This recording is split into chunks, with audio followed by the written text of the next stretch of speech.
नवनाथ कथासार नवनाथ कथामृत अध्याय पहिला। ग्रंथारंभी मालुकवी म्हणतात, कलियुगास प्रारंभ झाला त्यावेळी लक्ष्मीकांताने नवनारायण यांना द्वारकेस बोलावून आणण्याकरिता आपल्या सेवकास पाठविले। त्यावेळी सुवर्णाच्या सिंहासनावर लक्ष्मीकांत बसला होता, जवळ उद्धवही होता। इतक्यात कवी, हरी, अंतरिक्ष, प्रबुद्धी, पिप्पलायन, अविरोत्र, ऐरहोत्र, चमस, धूमिल, ध्रुवमीन आणि करभाज असे 9 नारायण तेथे येऊन दाखल झाले।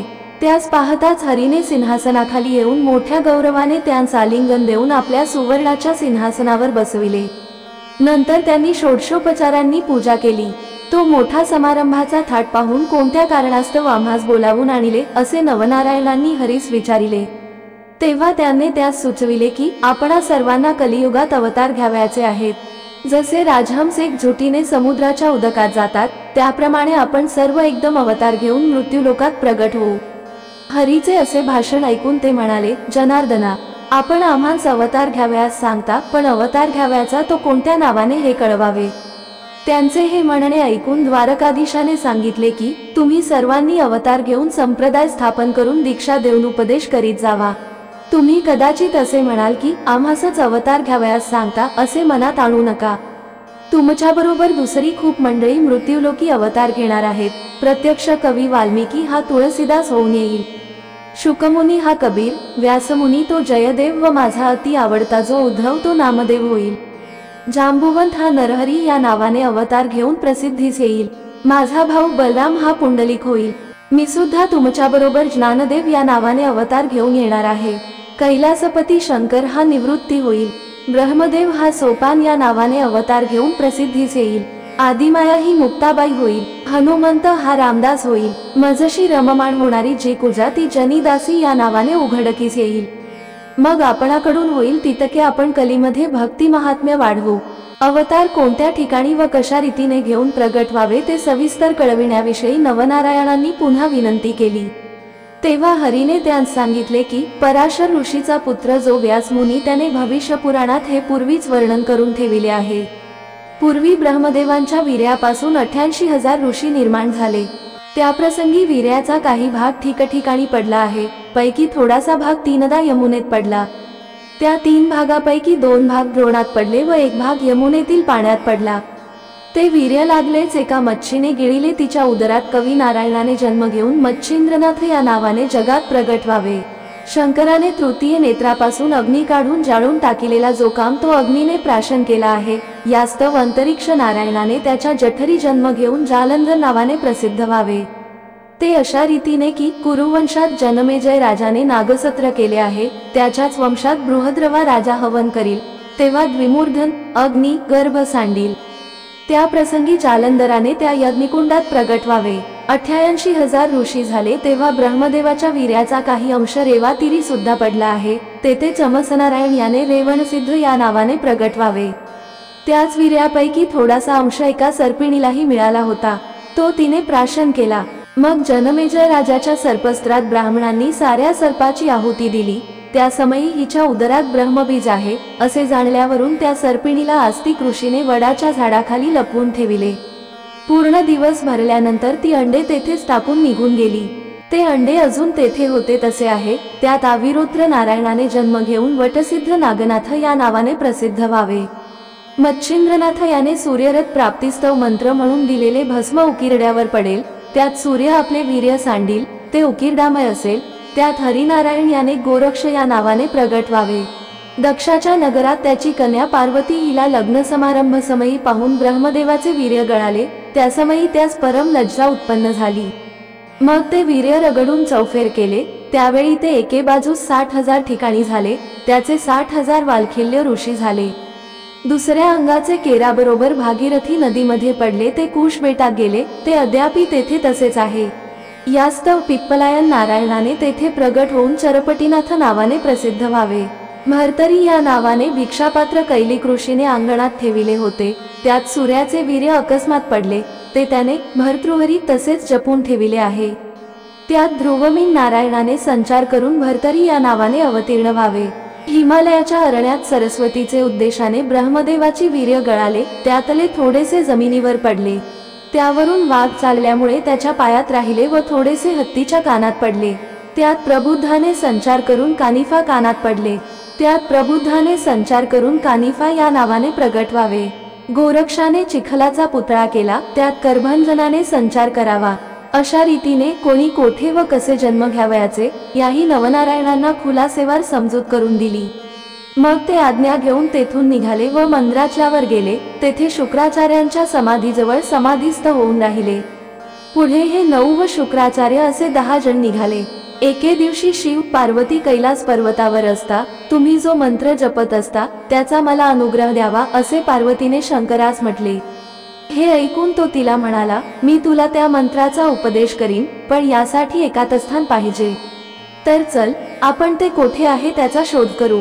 असे म्हणून ती उभयता एकातस्थान पाहावयास निघाली। ती फिरत फिरत यमुनेवर आली। तेथे मनुष्याचा वास नव्हता, यामुळे ते स्थान त्यांनी पसंत केले व तेथे ती उभयता बसली। तेथे पार्वतीस सुंदर मंत्रोपदेश करू लागले। पण ज्या एका मत्स्याने ब्रह्मवीर्य गिळून यमुनेत प्रवेश केला होता ती गर्भिणी जवळच उदकात होती। तिच्या उदरातील गर्भ तो मंत्र ऐकत होता।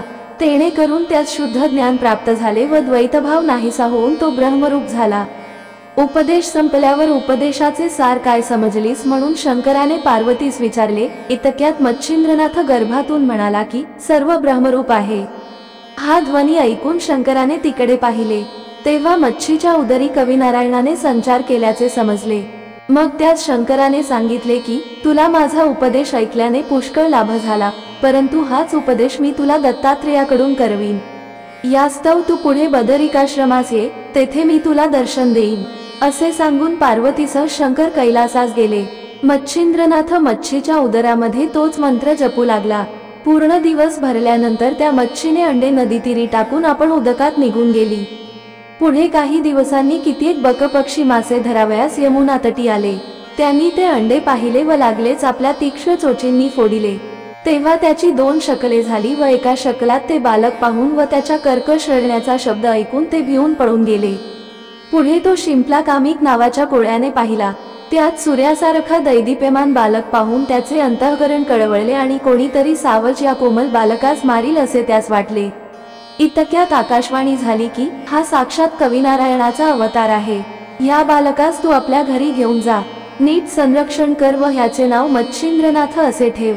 याच्याविषयी तू मनात किंपी संशय आणू नको।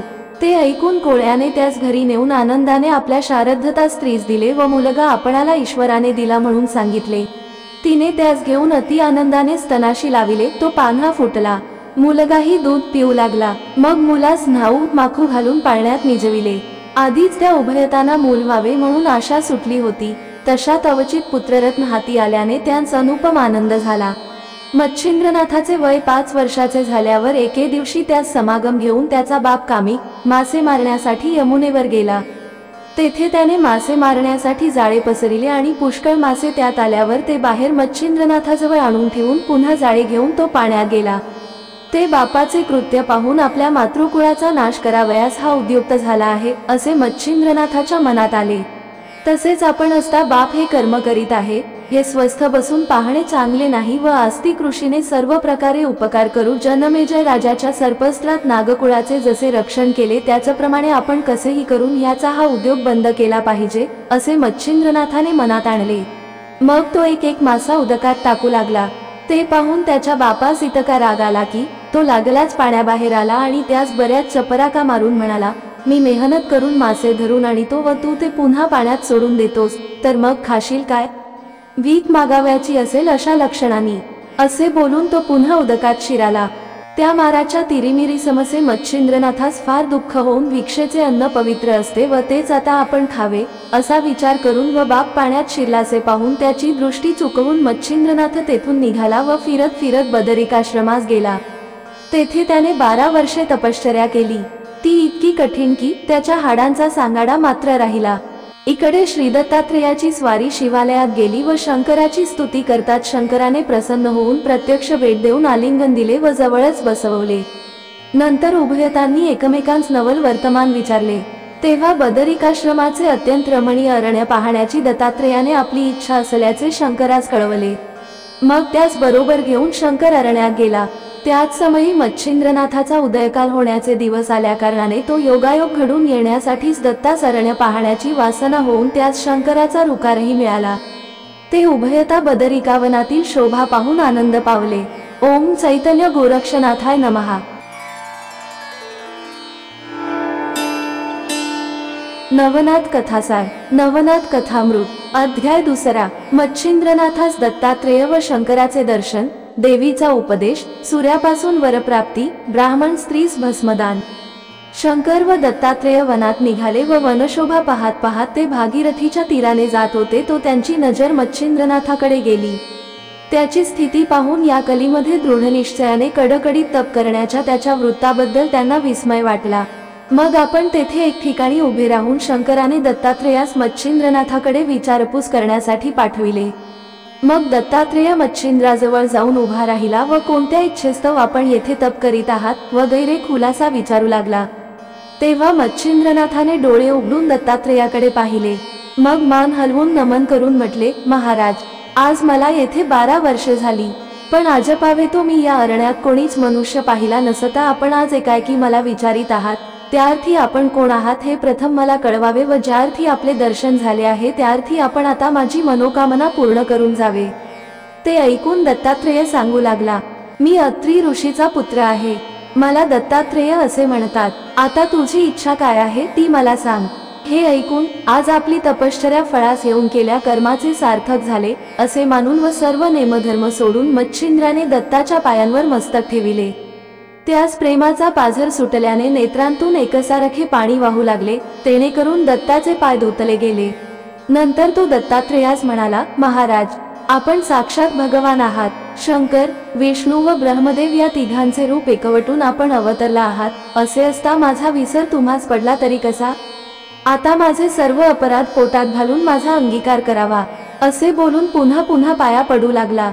मग दत्तात्रेयाने त्यास सांगितले की तू चिंता करू नको, तुझ्या मनोकामना पूर्ण होतील, असे बोलून आपला वरदहस्त त्याच्या मस्तकावर ठेविला आणि कानात मंत्राचा उपदेश केला।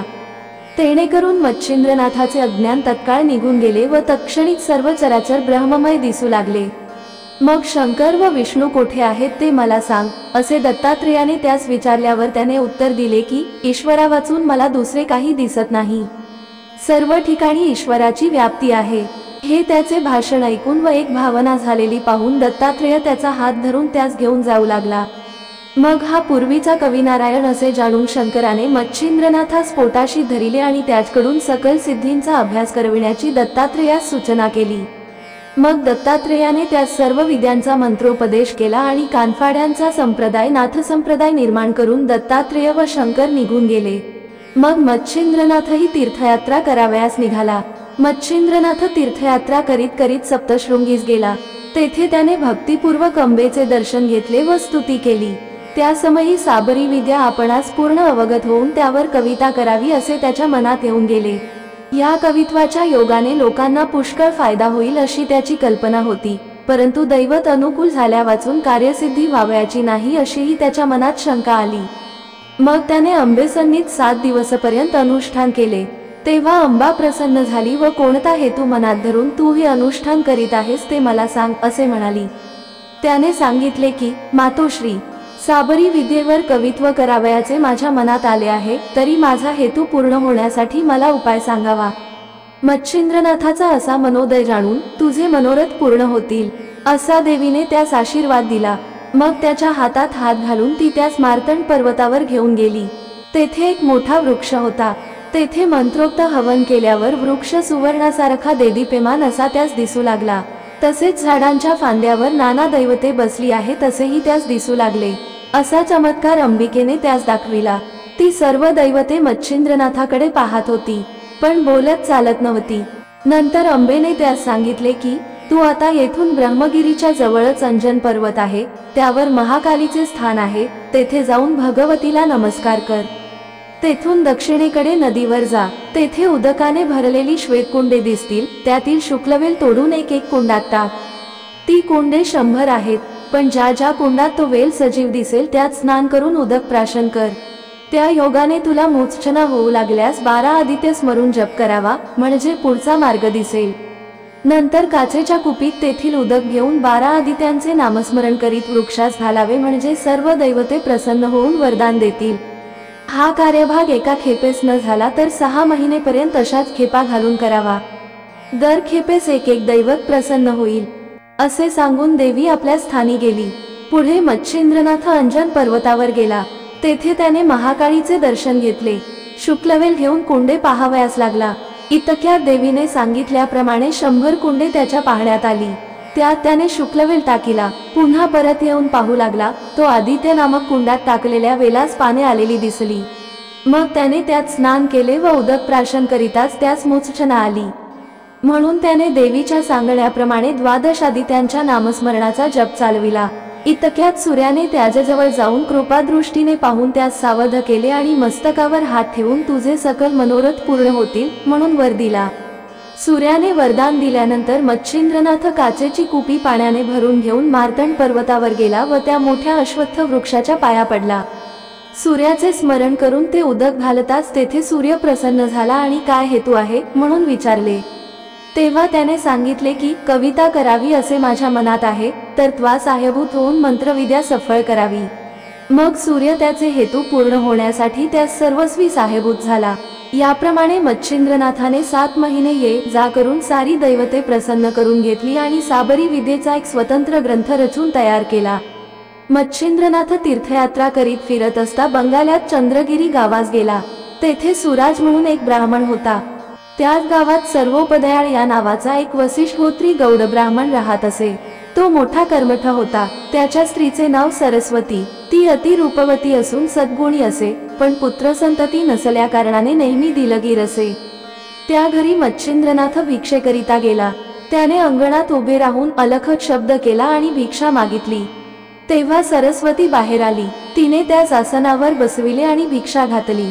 नंतर आपली सर्व हकीकत सांगून संतती नसल्याने दिलगीर आहे असे त्यास सुचविले आणि काही उपाय असला तर सांगावा म्हणून विनंती करून ती त्याच्या पाया पडली. तेव्हा मच्छिंद्रनाथास तिची दया आली. मग त्याने सूर्यमंत्राने विभूती मंत्रून ते भस्म तिला दिले आणि सांगितले की हे भस्म रात्रीस निजतेवेळी खाऊन निज. हे नुसतेच भस्म आहे असे तू मनात आणू नको. हा साक्षात हरिनारायण जो नित्य उदयास येतो तो होय. तो तुझ्या उदरी येईल. त्या तुझ्या मुलास मी स्वतः येऊन उपदेश करीन, तेणेकरून तो जगात कीर्तिमान निघेल. सर्व सिद्धी त्याच्या आज्ञेत राहतील. असे बोलून मच्छिंद्रनाथ जावयासाठी उठला असता तुम्ही पुन्हा परत कधी याल म्हणून तिने त्यास विचारले. तेव्हा मी 12 वर्षांनी परत येऊन मुलास उपदेश करीन असे सांगून मच्छिंद्रनाथ निघून गेला. सरस्वतीबाईस भस्म मिळाल्यामुळे अत्यंत हर्ष झाला होता. ती राखा तिने आपल्या पदरास बांधून ठेवली. मग ती आनंदाने शेजारणीकडे बसावयास गेली. तेथे दुसऱ्याही 5-7 बायका आल्या होत्या व संसारासंबंधी त्यांच्या गोष्टी चालल्या होत्या. त्यावेळी तिनेही आपल्या घरी घडलेला सर्व वृत्तांत त्यास सांगितला आणि त्या कानफोड्या बाबाने सांगितल्याप्रमाणे मी भस्म शेणात खाल्ले असता मला पुत्र होईल काय म्हणून विचारले. तेव्हा एकजणीने तिला सांगितले की त्यात काय आहे, असल्या धुळीने का पोरे होतात, तू अशी कशी त्याच्या नादी लागलीस कोण जाणे, आम्हाला हे चिन्ह नीट दिसत नाही. अशा तऱ्हेने त्या बायांनी तिच्या मनात किंतु भरविल्यामुळे ती हिरमुसले तोंड करून आपल्या घरे गेली व गोठ्याजवळ केरकचरा शेण वगैरे टाकण्याची जी खांच होती त्या उकिरड्यात तिने ते भस्म टाकून दिले. 12 वर्षानंतर मच्छिंद्रनाथ चंद्रगिरी गावात सरस्वतीच्या घरासमोर जाऊन उभे राहिले. त्यांना पाहून सरस्वती बाहेर आली. तिने नाथांना ओळखले. मुलगा कुठं आहे, नाथांनी विचारले. मला मुलगा झालाच नाही, तिने सांगितले. खोटं बोलू नकोस, त्या भस्माचे काय झाले, नाथांनी प्रश्न केला. मी ते शेण टाकण्याच्या जागी नेऊन टाकले. योगीराज मला क्षमा करा, मला ती जागा दाखव. तिने नाथांना ती जागा नेऊन दाखविली. हे प्रतापवंता हरिनारायणा सूर्यसुता, तू जर गोवऱ्यात असलास तर बाहेर ये. गुरुराया मी इथं आहे. गोवऱ्यांची रास मोठी आहे, तुम्ही मला बाहेर काढा. मच्छिंद्रनाथांनी लगेच खाच ओकरून त्या मुलास बाहेर काढले. तो तेजःपुंज पुत्र बाहेर येतात सूर्यासारखा प्रकाश पडला. सरस्वतीला पश्चाताप झाला. मच्छिंद्रनाथ त्या मुलास आपल्याबरोबर घेऊन गेले. गोरक्षनाथ असे त्याचे नाव ठेवले. त्याला शाबरी विद्येत प्रवीण केले, अस्त्रविद्येतही निपुण केले. असेही म्हणतात की मच्छिंद्रनाथ व ती स्त्री त्या शेणाच्या ढिगाजवळ गेले व त्यांनी हाक मारली, चलो गोरखा, त्याबरोबर त्या शेणातून एक मुलगा उभा राहिला व त्याने प्रत्युत्तर दिले, आदेशा. मग मच्छिंद्रनाथ त्या मुलाला घेऊन गेले. हाच मुलगा पुढे गोरक्षनाथ म्हणून प्रसिद्धीस आला. योगबळामुळे गोरक्षनाथांनी चिरंजीवित्व प्राप्त करून घेतले होते. सिद्ध सिद्धांत पद्धती, अंस्कयोग, विवेकमातंड, गोरक्षबोध, गोरक्ष शतक इत्यादी त्यांचे ग्रंथ प्रसिद्ध आहेत. शके 1710 पर्यंत सर्व नवनाथ प्रगट रूपाने फिरत होते. नंतर ते गुप्त झाले. गिरनार पर्वतातील श्री दत्तात्रेयाच्या आश्रमात गोरक्षनाथ राहिले. 84 सिद्धांपासून नाथपंथ भरभराटीस आला. नेपाळी लोक गोरक्षनाथांना पशुपतीनाथाचा अवतार मानतात. नेपाळमध्ये काही ठिकाणी त्यांचे आश्रम आहेत. नाण्याच्या एका बाजूवर त्यांचे नावही आढळते. महाराष्ट्रातील औंढ्या नागनाथ ही त्यांची तपोभूमी असल्याचे म्हटले जाते. ओम चैतन्य गोरक्षनाथाय नमः.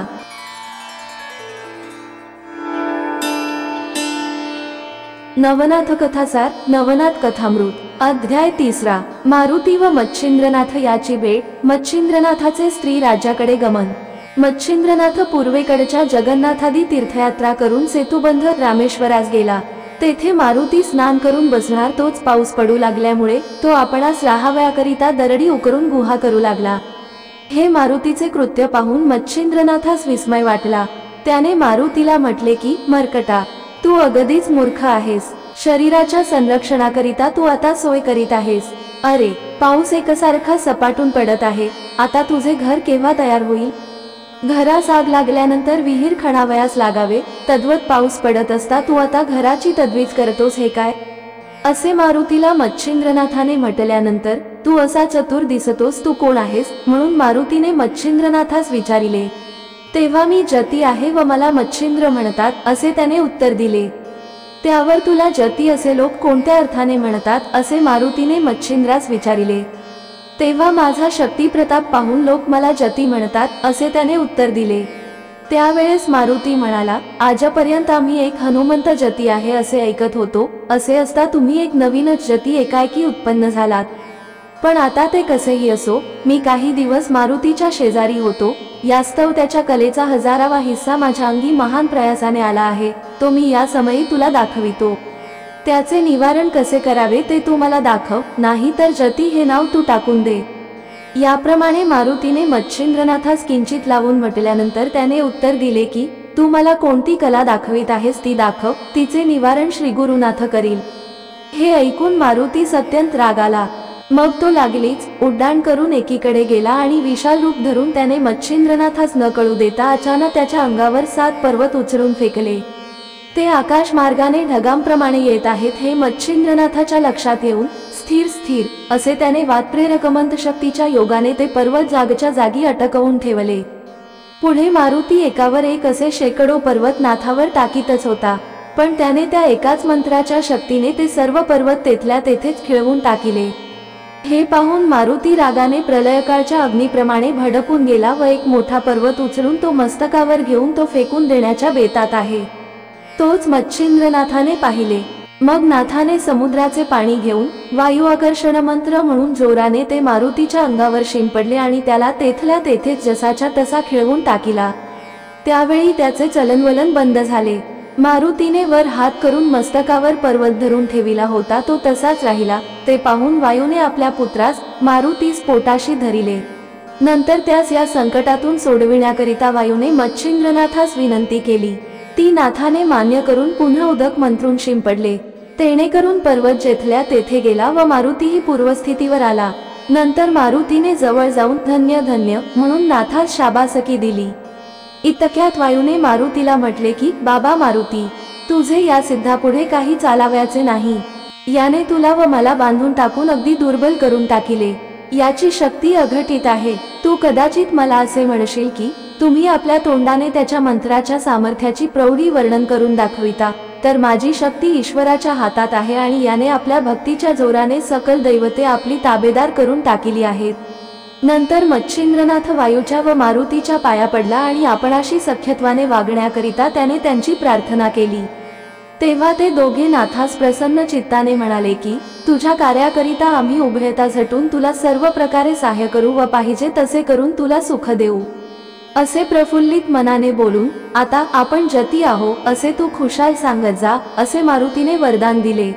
त्यावेळेस मच्छिंद्रनाथाने मारुतीस विचारले की मी जती या नावाने विख्यात होईन हे तर ठीकच आहे, पण माझ्या मनात एक शंका आली आहे, तिची आपण निवृत्ती करावी। कोणती शंका आली आहे असे मारुतीने विचारल्यावर त्याने सांगितले की तू त्रिकाळज्ञानी आहेस, असे असता माझ्याशी विनाकारण वितंडवाद कशासाठी केलास? तुझी माझी नागाश्वत्थाच्या झाडाखाली पूर्वीच भेट झाली होती, त्यावेळेस साबरी विद्येचे मजकडून कवित्व करवून तू मला वरदान दिले आहेस, असे असता हा बखेडा का उत्पन्न केलास? हे ऐकून मारुतीने मच्छिंद्रनाथाचे असे समाधान केले की जेव्हा तू समुद्रस्नान करीत होतास त्यावेळेस मी तुला ओळखल्यावरून तुझ्याजवळ आलो। तू कविनारायणाचा अवतार आहेस व मत्स्यीच्या पोटी जन्म घेतलास हे पक्के ठाऊक होते, परंतु माझ्या मनात अशी कल्पना आली की नागाश्वत्थाच्या वृक्षाखाली देवांनी जे अभिवचन तुला दिले त्या वरप्रदानाचे सामर्थ्य कितपत आहे हे आपण एकदा पाहावे। शिवाय यापुढे तुला आणखी पुष्कळ प्रसंगामधून पार पडावयाचे आहे, म्हणून तू हिम्मत करून पुढे कितपत टिकाव धरशील ह्याचाही अजमास मला अशा रीतीने पाहता आला। असो, नंतर मारुती म्हणाला, तू आता येथून स्त्रीराज्यात जा आणि तेथे खुशाल ऐशाराम कर, तुझी भेट झाली हे एक फारच चांगले झाले। तुझ्या हातून माझ्या मस्तकावरचा भार उतरला जाईल। मग असे कोणते ओझे तुझवर पडले आहे? म्हणून मच्छिंद्रनाथाने विचारल्यानंतर मारुतीने मूळारंभापासून सर्व कच्चा मजकूर त्यास सांगितला। मारुती म्हणाला, योगेश्वरा, लंकेच्या रावणास जीवे मारून रामचंद्र सीतेस घेऊन अयोध्येस येत असता तिच्या मनात आले की मारुती निसंशय रामाचा पक्का दास आहे, यास्तव आपल्या हातून त्याचे होईल तितके कल्याण करावे, म्हणजे याचे लग्न करून देऊन संपत्ती संतती सर्व अनुकूल करून देऊन सर्व सुख संपन्न करावे। स्त्री वाचून संसारात सुख नाही तर ती करून देऊन याचकडून सर्व संसार करवावा। परंतु हा ब्रह्मचारी असल्याने माझे भाषण मान्य करील की नाही असा संशय तिच्या मनात आला।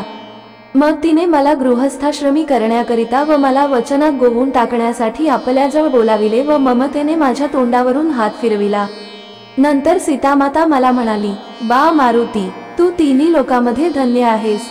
माझे एक तुझ्याजवळ मागणे आहे, ते तू देशील तर फारच उत्तम होईल। मी सांगेन ते माझे वचन तू सहसा नाकबूल करणार नाहीस।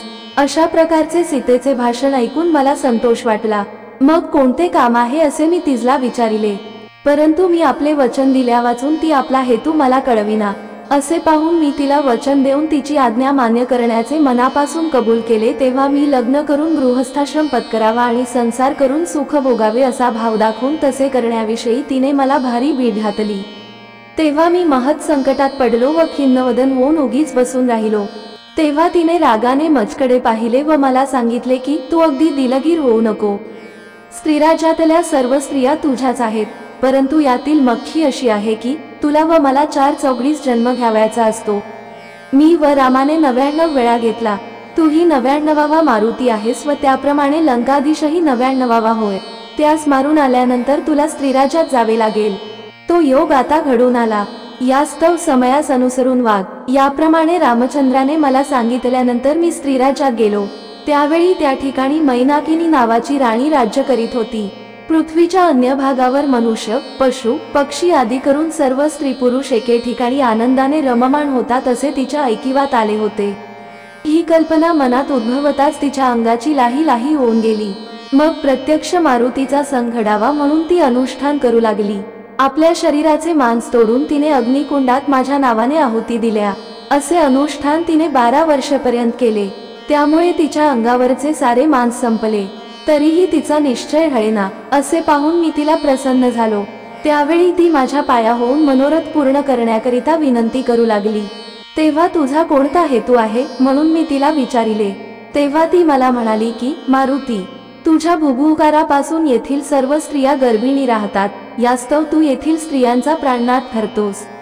तेणेकरून सर्वांना सुख होते, परंतु माझ्या मनात तुझ्याशी प्रत्यक्ष मैथुन करावे असे आहे। ही माझी इच्छा तू पूर्ण कर। मैथुनाची पद्धत तिन्ही लोकात चालत असता तो प्रसंग आम्हा स्वप्नात सुद्धा नसावा अशी आमच्या कर्माची स्थिती आहे, तर तू ते सुख आम्हास प्रत्यक्ष दे, असा तिने आपला अभिप्राय मला सांगितला। नंतर मी तिला सांगितले की ब्रह्मचर्य व्रत मी कडक पाळतो असा माझा डंका सर्वत्र गाजत आहे, यास्तव ही गोष्ट माझेकडून घडावयाची नाही। आता तुझे मनोरथ पूर्ण करण्याकरिता मच्छिंद्रनाथ येथे येईल, तो तुझ्या मर्जीनुरूप वागेल। तो मच्छिंद्रनाथ साक्षात कविनारायणाचा अवतार होय, त्याचपासून तुला तुझ्या तपाची फलप्राप्ती होईल। अशा युक्तीच्या मार्गाने मी तिचे शांतवन केले। तो योग आज घडून आला, तर तू तिकडे जाऊन तिचे मनोरथ पूर्ण कर। मारुतीचे असे भाषण ऐकून मच्छिंद्रनाथाने सांगितले की मीही ऊर्ध्वरेताच आहे, म्हणून मला हे कार्य सांगून काय उपयोग आहे। माझ्या ब्रह्मचर्याचा मात्र अशाने समूळ नाश होईल व जगात दुर्लौकिक होईल, म्हणून हे कुकर्म मला सांगू नये। तशात स्त्रीसंग हे अपकीर्तीचे भांडार होय, म्हणून ही गोष्ट करावी असे माझ्या मनात येत नाही। अशा प्रकारचे मच्छिंद्रनाथाचे भाषण ऐकून मारुतीने त्यास सांगितले की ही अनादिकालापासून रहाटी चालत आली आहे, म्हणून भोग भोगल्याचा दोष नाही। जसे 99 मारुती तसेच 99 मच्छिंद्रनाथ असा क्रम चालत आला आहे। तुझ्या पोटी मीननाथ म्हणून पुत्र होईल, त्याची सूर्यासारखी कीर्ती प्रगट होईल असे मारुतीने त्यास सांगून त्याचे मन वळवून घेतले। मग मारुतीच्या म्हणण्यास मान देऊन मच्छिंद्रनाथ स्त्रीराजात जाण्यास कबूल झाला व एकमेकांस नमस्कार करून ते दोघेजण मार्गस्थ झाले। ओम चैतन्य गोरक्षनाथाय नमः।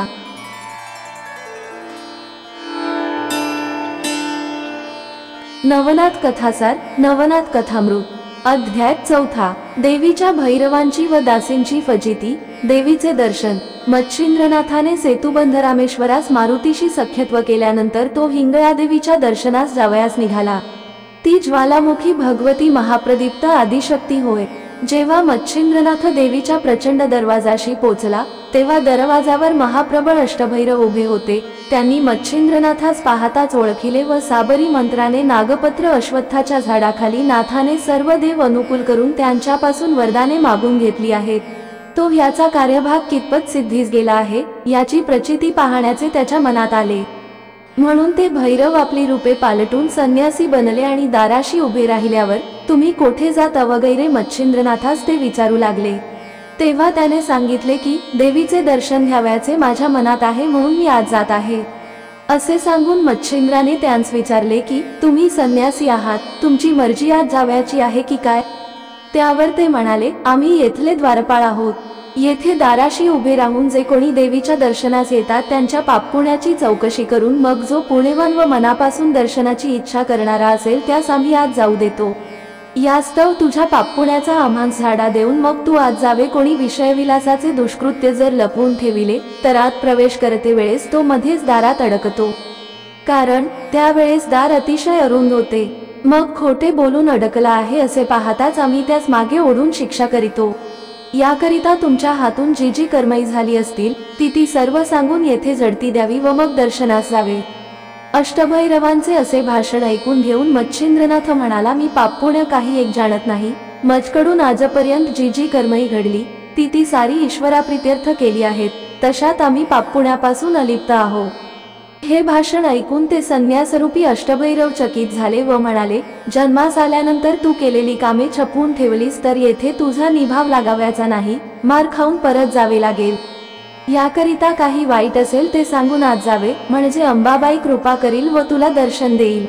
अशा प्रकारचा बराच संवाद होऊन शेवटी मच्छिंद्रनाथ म्हणाला की प्राण्यांना शासन करण्याकरिता मी अवतार घेतला आहे, मजपुढे तुम्हा मशकांचा प्रताप अद्भुत आहे असे माझ्याने म्हणवेल तरी कसे।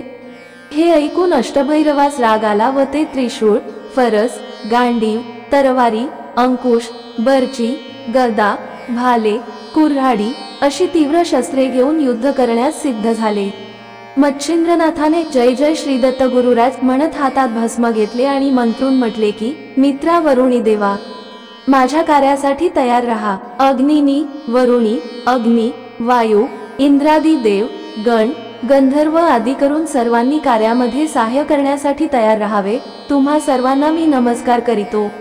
अशा रीतीने सर्वांना युद्धाचे आमंत्रण करून मंतरलेले भस्म दाही दिशांस फेकले। नंतर वज्रपंजर प्रयोग म्हणून विभूती अंगास लाविल्यानंतर त्याचे शरीर वज्राहून कठीण झाले।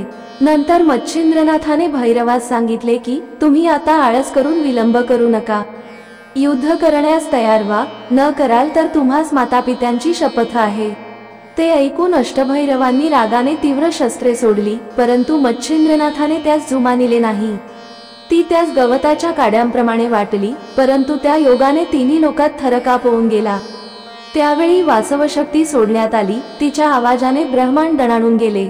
तो अंबेने ऐकताच शोध करण्यासाठी आपल्या लावण्याखाणी दासी पाठविल्या। त्यांनी हा प्रळय पाहिल्यानंतर दुसऱ्या असंख्य दासी मदतीस आणून शस्त्रास्त्राचा मजबूत मारा चालू केला, परंतु मच्छिंद्रनाथाने त्या सर्वांचे निवारण केले आणि भुलविणारे मोहिनी अस्त्र कामशरामध्ये योजून प्रेरितांस त्या अस्त्राने दासीच्या देहात गुप्त संचार करून पिशाच्या समान सर्वात भ्रमविले। या प्रकारचा चमत्कार चालला असता विद्यागौरव अस्त्राच्या योगाने त्याने सर्वांस नग्न करून त्यांची वस्त्रे आकाशात उडवून दिली। नंतर मायास्त्राच्या योगाने मच्छिंद्राने हजारो पुरुष त्या स्त्रियांपुढे निर्माण केले आणि स्मरण अस्त्राच्या योगाने त्या सर्व स्त्रियांस शुद्धीवर आणले। त्यावेळी समोर हजारो पुरुष व आपण वस्त्ररहित असा प्रकार पाहून त्या दासी परम लज्जित होऊन रानोमाळ पळत सुटल्या। अशा स्थितीमध्ये त्या पळत असता भैरव कंठी प्राण धरून अतेवस्थ पडलेले त्यांनी पाहिले। मग त्या पळून भगवतीजवळ गेल्या। त्यांची अवस्था पाहून अंबेला आश्चर्य वाटले। तिने काय प्रकार घडला म्हणून विचारता दासी म्हणाल्या, सुकृत सरल म्हणून ही दशा प्राप्त झाली। कोणी एक जोगी आला आहे, त्याने ह्या रीतीने आमची दुर्दशा करून टाकिली। त्यानेच भैरवाचा प्राण कासावीस केला आहे। आता तुम्ही आपला गाशा गुंडाळून येथून कोणीकडे तरी पसारवा, नाही तर तुम्हावर हाच प्रसंग येऊन गुदमरेल असे आम्हास दिसते। अशा प्रकारे त्या दासी कावऱ्या बावऱ्या होऊन भगवतीस सांगू लागल्या। त्या भिवून गेल्यामुळे थरथरा कापत होत्या व त्यांच्या डोळ्यांपुढे तो जोगी दिसत असल्यामुळे भयाने आला आला असा शब्द त्या करीत होत्या। हा सर्व प्रकार भवानीने ऐकून घेतल्यानंतर तिला परम आश्चर्य वाटले। मग तो कोण आहे हे ती अंतर्दृष्टीने पाहू लागली। तेव्हा मच्छिंद्रनाथ या नावाने कविनारायणाने अवतार घेतला असल्याचे तिच्या लक्षात आले। नंतर तिने सर्वांस वस्त्रे दिली आणि त्यांसह अंबा मच्छिंद्रनाथाजवळ गेली। तिने अतिप्रेमाने त्यास हृदयी धरिले। तेव्हा तो जगन्मातेच्या पाया पडला। अंबेने त्यास मांडीवर बसविले व प्रताप करून दाखविल्यावर तिने त्याची तारीफ केली। शेवटी तिने त्यास भैरवांना सावध करावयास सांगितल्याबरोबर त्याने वात आकर्षण अस्त्र काढून घेतले। भैरव सावध होऊन पाहू लागले, तो अंबा मच्छिंद्रनाथास मांडीवर घेऊन बसली आहे असे त्यांच्या दृष्टीस पडले। त्यांनी देखील मच्छिंद्रनाथाची तारीफ करून त्याला शाबासकी दिली व नाग अश्वत्थाखाली संपूर्ण दैवते प्रसन्न होऊन त्यास आशीर्वाद दिल्याबद्दलचा मूळचा साधक मजकूर अंबेला कळविला। तो ऐकून माझ्या मनात तुझा पराक्रम पाहावा असे आले आहे, म्हणून अंबेने नाथास सांगितले। त्यावेळी तू सांगशील तसे मी तुला करून दाखवितो असे नाथाने म्हटल्यावर तिने पर्वत आकाशात उडवून पुन्हा जागच्या जागी आणून ठेवावयास सांगितले। हे ऐकून त्याने वातास्त्र योजून व मंत्र म्हणून भस्म पर्वतावर फेकले। तेव्हा पर्वत आकाशात भ्रमण करू लागला। मग तिने त्याची पाठ थोपटून वाखाणणी केली आणि पर्वत उतरावयास सांगितले। तेव्हा त्याने वायुअस्त्र काढून घेऊन पर्वत जागच्या जागी आणून ठेविला। ते पाहून अंबेस संतोष वाटला। मग नाथास घेऊन अंबा आपल्या स्थानास गेली। नाथ तेथे त्रिरात्र राहिले। जाते समयी अंबेने प्रसन्न होऊन त्यास सप्रास्त्र आणि भिन्नास्त्र अशी 2 अस्त्रे प्रसादादाखल दिली। त्यांचा स्वीकार करून मच्छिंद्रनाथ अंबेस नमस्कार करून निघाला। ओम चैतन्य गोरक्षनाथाय नमः।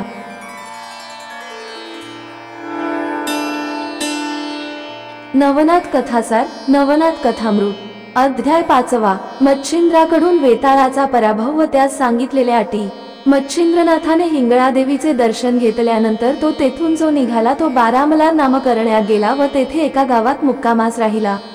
रात्री एका देवालयात स्वस्थ निजला असता सुमारे 2 प्रहर रात्रीस मोठा आवाज ऐकू येऊन असंख्य दिवट्या त्यास दिसल्या। हे पाहून भूतावळ उठली असे मच्छिंद्रनाथाच्या मनात आले व काही चमत्कार दाखवून त्या सर्वांस अनुकूल करून घ्यावे असा त्याने विचार केला। मग त्याने लागलीच स्पर्शास्त्राची योजना केली। त्या अस्त्राच्या अत्यद्भुत शक्तीच्या प्रभावाने सर्व भूतावळ तेथे खिळून राहिली। त्यांना हालचाल करिता येईना व ती सर्व भूते झाडाप्रमाणे चिकटून राहिली। ती भूते नित्यनियमाप्रमाणे वेताळाच्या भेटीस जाण्यास निघाली होती, परंतु मध्येच हा प्रसंग पडल्यामुळे ती त्या दिवशी वेताळास भेटली नाही। इकडे वेताळाने ती का आली नाहीत याची चौकशी करण्यासाठी दुसरी भूते तिकडे पाठविली। मग 5-7 भूते वेताळाची आज्ञा मान्य करून शरभतीर आली आणि शोध करून पाहू लागली। तो यांची अशी झालेली अवस्था त्यांच्या दुरून दृष्टीस पडली। मग ती त्यांच्याजवळ जाऊन चौकशी करू लागली। तेव्हा तेथे कोणी एक सिद्ध आला असून त्याच्या सामर्थ्याचा हा सर्व खेळ असल्याचे समजण्यात आले। मग तो सिद्ध कोठे उतरला आहे याचा तपास करीत फिरत असता मच्छिंद्रनाथास वेताळाकडून आलेल्या भूतांनी पाहिले। तेव्हा ह्याचीच अद्भुत करणी असावी असा त्यांच्या मनात संशय आला। मग त्या भूतांनी मच्छिंद्रनाथाजवळ जाऊन त्याची प्रार्थना केली की स्वामी, ही भूते पतित आहेत, यांची मुक्तता करावी, म्हणजे ती गरीब बिचारी आपापल्या कामकाजास जातील। त्यावेळी ही सर्व भूते खिळली असता तुम्हीच मोकळे कसे राहिलात म्हणून त्यांस विचारिले। तेव्हा त्यांनी उत्तर दिले की ही भूते आज आली नाहीत म्हणून त्यांच्या तपास करण्याकरिता वेताळाने आम्हास इकडे पाठविले आहे। तर महाराज, यांची सुटका करावी, म्हणजे ही वेताळाकडे पाया पडण्यासाठी जातील। त्यावर मच्छिंद्रनाथ म्हणाला, मी त्यांना कदापि सोडणार नाही। हा माझा निरोप तुम्ही वेताळाला सांगा, म्हणजे तो कितपत प्रबल आहे हे पाहता येईल। मच्छिंद्रनाथाचा असा अभिप्राय पडल्यानंतर ती भूते लागलीच परत वेताळाकडे गेली आणि त्याच्या पाया होऊन म्हणाली की तिकडे एक योगी आला आहे। त्याने शरभतीरावरची भूते मंत्राच्या जोराने एका जागी खिळवून टाकली आहेत व तुम्हालाही तसेच करून टाकण्याचा त्याने निश्चय केला आहे। हे ऐकताच वेताळाची नखशिखा ताक झाली। त्याने सर्व देशातील भूतावळ आणण्यासाठी जासूद पाठविले। त्याप्रमाणे सर्वांनी येऊन वेताळास नमस्कार केला। त्यांना वेताळाने सारा कच्चा मजकूर कळविला। मग सर्वजण आपापल्या फौजेनिशी शरभतीरी येऊन दाखल झाले व तेथे भयकारक भूतचेष्टा करून दाखवू लागले। हे मच्छिंद्रनाथाने पाहून भस्म मंत्रून ठेविले व त्यांचा प्रताप किती आहे ते पाहण्याच्या विचाराने काही वेळ उगाच राहिला। पुढे त्याने वज्रस्त्र मंत्र जपून सभोवती एक रेघ ओढिली व वज्रशक्ती मस्तकावर धरिली, तेणेकरून भूतांना जवळ जाता येईनासे झाले। मग भूतांच्या राजांनी झाडे, डोंगर, नाथावर टाकिले, परंतु त्यांचे काही चालले नाही। त्यांनी आपल्याकडून सर्व शस्त्रे अस्त्रे सोडून इलाज केले, परंतु मच्छिंद्रनाथापुढे ते दुर्बळ ठरले। शेवटी मच्छिंद्रनाथाने स्पर्शास्त्र योजून सर्व भूतांना एकदम खिळवून टाकिले। त्यावेळी पिशाच्यांच्या अष्टनायकांपैकी झोटिंग, खेळता, बावरा, मंगदा, मुंजा, महिषासूर व धुळवान हे 7 जण मच्छिंद्रनाथाचे पाय धरून ओढण्याची वाट पाहत होते।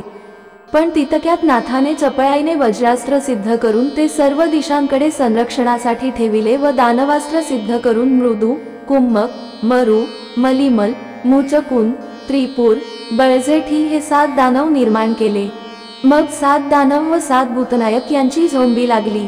एक दिवसभर त्यांचे युद्ध चालले होते, पण दानवांनी त्यास जर्जर करीताच ते अदृश्य झाले। शेवटी मच्छिंद्रनाथाने वासवशक्ती सोडून वेताळास मूर्छित केले। त्याची अगदी प्राण जाण्याची वेळ आली, तेव्हा निरुपाय होऊन त्याने निरभिमानाने मच्छिंद्रनाथास शरण जाऊन प्राण वाचवून घेण्याचा बेत केला। मग वेताळासह सर्व भूतनायकांनी मच्छिंद्रनाथाची प्रार्थना केली की आमच्या मरणाने तुला कोणता लाभ व्हावयाचा आहे? आमचे प्राण वाचविल्याने आम्ही जगात तुझी कीर्ती गाऊ व तू सांगशील ते काम करू। यमाजवळ यमदूत आहेत, विष्णूजवळ विष्णुदूत आहेत, त्याचप्रमाणे आम्ही अवघे आपापल्या पिशाच्य फौजेसहित तुझ्याजवळ राहून तुझा हुकूम मानू। हे वचन जर आम्ही असत्य करू तर आम्ही आमच्या पूर्वजांस नरकात टाकू, अशी भूतांनी दिनवाणीने केलेली प्रार्थना ऐकून मच्छिंद्रनाथाने सांगितले की साबरी विदेवर माझे कवित्व आहे। याकरिता जो मंत्र ज्या प्रकरणाचा असेल त्याप्रमाणे तुम्ही वागून मंत्राबर हुकूम कार्य सिद्ध होण्यासाठी तुम्ही मंत्र जपणाराला सहाय्य करावे। तसेच मंत्र घोकून पाठ करणारासही मंत्र सफल झाला पाहिजे। हे सर्व मच्छिंद्रनाथाचे म्हणणे सर्वांनी संतोषाने कबूल केले। तसेच त्यांचे भक्ष्य कोणते हे सर्व त्यांना सांगून ठेविले आणि मंत्राच्या सिद्धतेची वेळ ग्रहणामधली कायम केली। याप्रमाणे मच्छिंद्रनाथाने सर्व प्रकारच्या लागणाऱ्या कबुलायती वेताळाजवळून करून घेतल्या। नंतर प्रेरक अस्त्राची योजना करून त्यांना मोकळे केले। मग सर्व मंडळी मच्छिंद्रनाथाच्या पाया पडली व त्यांनी जय जयकार करून त्याची स्तुती केली व त्यास नमस्कार करून सर्व आपापल्या ठिकाणी गेले। अध्याय 5 समाप्त। ओम चैतन्य गोरक्षनाथाय नमः।